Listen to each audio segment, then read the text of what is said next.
प्राचीन काल में जब देवताओं और असुरों के बीच लगातार युद्ध होते थे, तब देवताओं की शक्ति धीरे धीरे कमजोर होने लगी। असुरों के बढ़ते बल के कारण देवता चिंतित हो गए। इंद्रदेव, जो देवताओं के राजा थे, ने भगवान विष्णु से सहायता मांगी।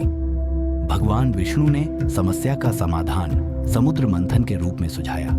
उन्होंने कहा, समुद्र मंथन से अमृत प्रकट होगा जो देवताओं को अजेय बना देगा, लेकिन यह कार्य देवताओं और असुरों की साझा शक्ति से ही पूरा हो सकता है। दोनों पक्षों को साथ आना होगा। यह सुनकर इंद्र ने असुरों से सहयोग की अपील की। असुरों को अमृत की शक्ति का लोभ हुआ और वे मंथन में भाग लेने को तैयार हो गए। समुद्र मंथन के लिए एक विशाल पर्वत मंदराचल को मथानी के रूप में चुना गया, लेकिन मंदराचल को स्थिर रखने के लिए एक आधार की आवश्यकता थी। इस कार्य के लिए भगवान विष्णु ने कच्छप अवतार लिया और अपनी विशाल पीठ पर मंदराचल को थामा। मंथन के लिए रस्सी के रूप में वासुकी नाग को चुना गया। देवता वासुकी के मस्तक की ओर और असुर उसकी पूंछ की ओर खड़े हुए। भगवान विष्णु ने यह व्यवस्था की ताकि वासुकी के विष से असुर प्रभावित हों, जबकि देवता सुरक्षित रहें। मंथन प्रारंभ हुआ। देवता और असुर अपनी पूरी शक्ति से मंदराचल को घुमाने लगे।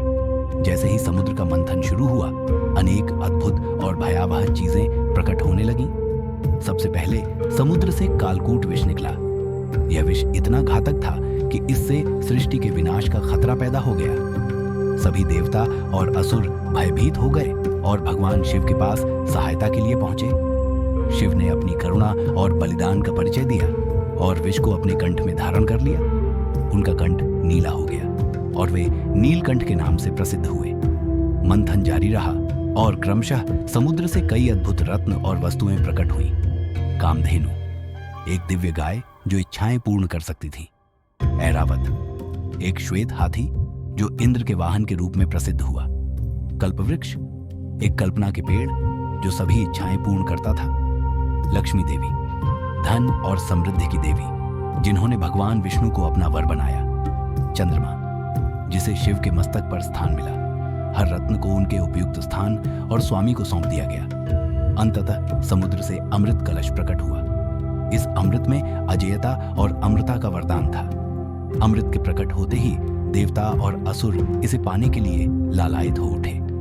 असुरों ने इसे हड़पने का प्रयास किया, लेकिन भगवान विष्णु ने मोहिनी अवतार लेकर उन्हें भ्रमित किया। मोहिनी के अद्वितीय सौंदर्य से मोहित होकर असुरों ने अमृत उन्हें सौंप दिया। मोहिनी ने अपनी चतुराई से अमृत को देवताओं में बांट दिया और असुरों को वंचित कर दिया। इस प्रकार देवताओं ने अपनी शक्ति और अमृता पुनः प्राप्त की। जब अमृत का वितरण हो रहा था, उस समय अमृत की कुछ बूंदें पृथ्वी पर गिर गईं। ये बूंदें 4 पवित्र स्थानों पर गिरीं।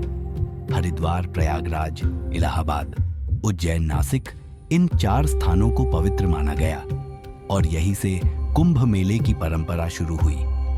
हर 12 वर्षों में इन स्थानों पर महाकुंभ का आयोजन होता है, जहां लाखों श्रद्धालु गंगा, यमुना और क्षिप्रा जैसी नदियों में स्नान कर अपनी आत्मा को शुद्ध करने आते हैं।